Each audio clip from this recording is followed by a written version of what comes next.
لەگەڵ مەسرور بوو وتم ئەوە چیەکێ لەگەڵ مەسرور وتی بۆ نازانی شوم بە مەسرور بارزانی کردووە.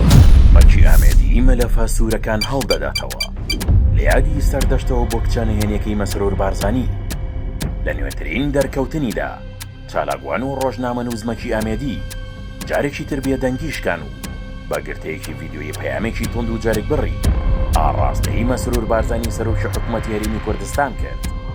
مەکی ئامێدی لەم گردە ڤیدیۆیەدا تەنها یادی تیرۆرکردنی سەردەش عوسمانی نەکردەوە، بەڵکو پەردەی لەسەر دۆسێکی یەکجار هەستیارلادا کە پەیوەندی بە ژیانی تایبەتی سەرۆکی حکوومەتەوە هەیە. لە ڤیدیۆکەیدا بە شێوازێکی جیاواز باز لە چیرۆشی شەیدکردنی ڕۆژنامەنووس سەردەشت عوسمان دەکات و ئاماژە بۆ دەدات کە سەردەشت لە سەرخەونێکی بۆ بوون بە زاوی بنەماڵی بارزانی کوژرا.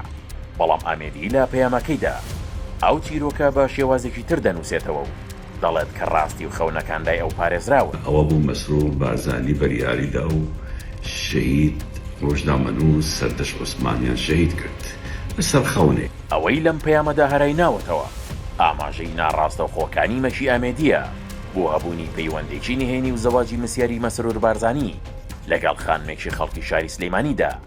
بە پێی وتەکانی مەکی ئامێدی مەسرور بارزانی خاوەنی کچێکی نهێنیە لەو خانمە و تا ئێستا ئەم بابەتە لە ناو بازنێکی زۆر تەسکدا هێڵدراوەتەوە.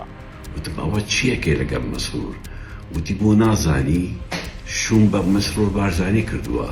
ئەوەش مناڵەکەمانە کچێکی 9 ساڵیان لەگەڵ بوو وتی ئەوەش کچەکەمە لە مەسرور بارزانی. ئەو بە شێوەیەکی هەڕەشە ئامێز ئاماژەی بەوە کردووە کە وێنەی خێزانە نهێنیەکەی مەسرور بارزانی لایە و لە کاتی گونجاودا بۆ ڕایگەشتی بڵاو دەکاتەوە. ئەو دۆسیانەی مەکی ئامێدی دەستی بۆ دەبات زۆر جار دەبنە هۆی هێژاندنی پایەکانی دەسەڵات لە هەولێر، چونکە ئەو بەیشەک لەو کەسانەدا دەندرێت کە دەستی بە زانیاری ورد و نهێنیەکانی ناو بنەماڵی بارزانی دەگات. ئەمە یەکەم جار نییە مەکی ئامێدی ببێتە سەرێشە بۆ پارتی و بنەماڵی بارزانی.